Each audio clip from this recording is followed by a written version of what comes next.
Hey, Chad here. So I'm opening with this little shot of the stream so you can see how much moisture is coming through here 24/7. We are in February and it is really wet because we just had a storm.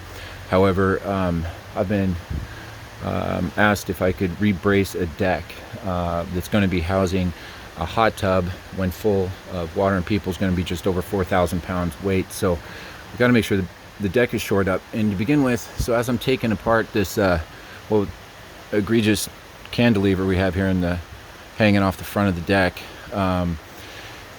so I'm trying to trim some of the fat off this thing, and I come across a good point that is very clearly illustrated right here: treated wood versus not treated wood, untreated wood.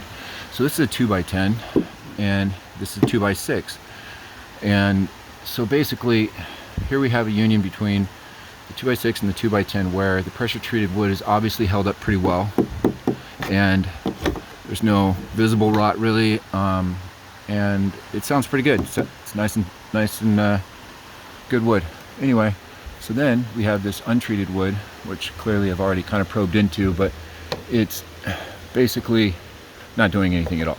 It's given up.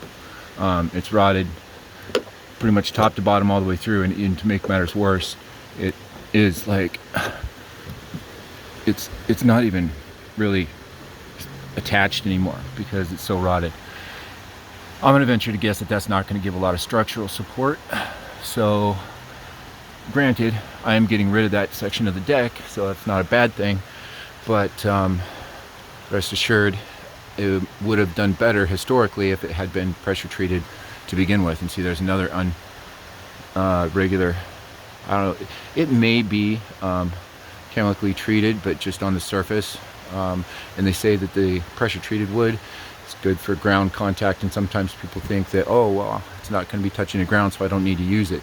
But under a canopy of trees like this, that even in the summertime in June and July, you're hard pressed to find a sunny day sitting on this deck, because the dense canopy that's over the top of it retains all the moisture within the deck basically, and it never has a chance to dry out.